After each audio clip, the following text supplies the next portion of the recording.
My name is Father Bill Terry. I'm the rector of St. Anna's Episcopal Church, located in New Orleans in the Treme area. Why did you decide to become a priest? It's a very, very long story, and it's a series of dramatic events that are sort of laced together. It first started really with going into recovery. Part of recovery is endeavoring to be in touch with a higher power and to realize that you are perhaps not always master of your own destiny. My daughter committed suicide, so that was a pivotal moment. The bottom line is I had to reprioritize what's important in this world and realize that time is very measured and we don't have a lot of it. My wife and I, after 2 years here, in fact it was July of 2005, we're sitting in our living room one night.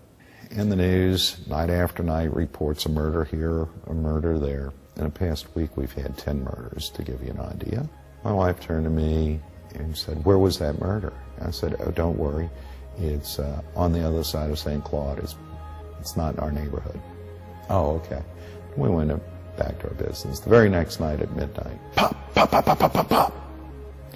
Right outside the front door, there was a 17-year-old man shot to death with his girlfriend, who was wailing in a voice that sounded like Irish keening.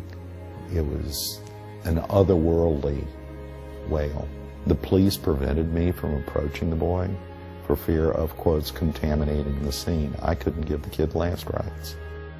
I think that we all have to be responsible for the actions of every citizen in our city. We may not be our brother's keeper, but we certainly hold their lives, or should hold their lives, as sacred.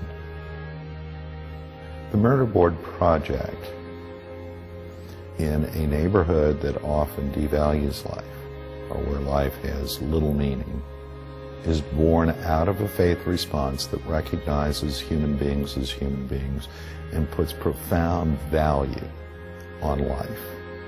Thursday of each week, Deacon Elaine Clements sends to me the list of the murder victims for that week. I pull my little ladder out. I go to the murder board, take my permanent ink markers, and I write their names on the board.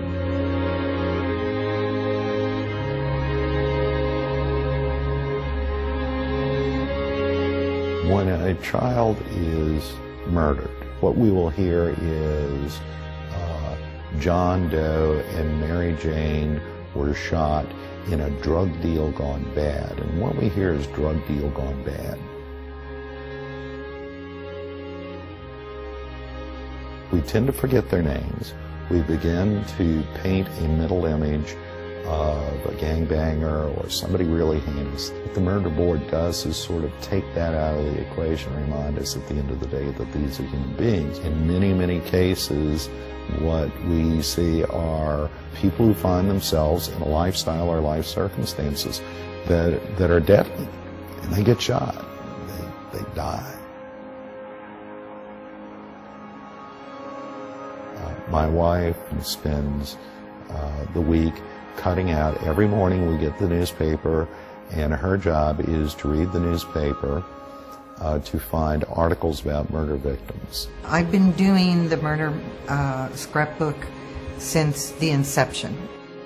Definitely puts things into perspective when you find a picture to go with the name.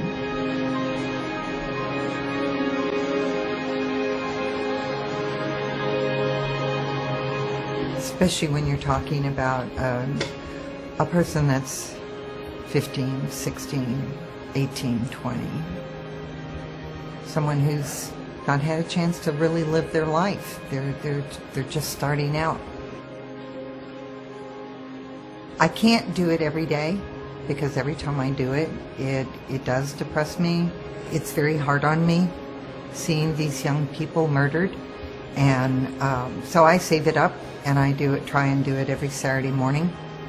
Usually Bill and I try and plan to do something fun on Saturday evenings to try and brighten up the day.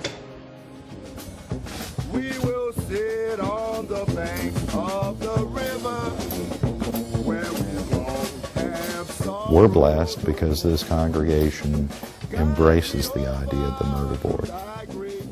And so they are beginning to be participants in humanizing and holding sacred life. God is mighty, hold me with thy powerful hand.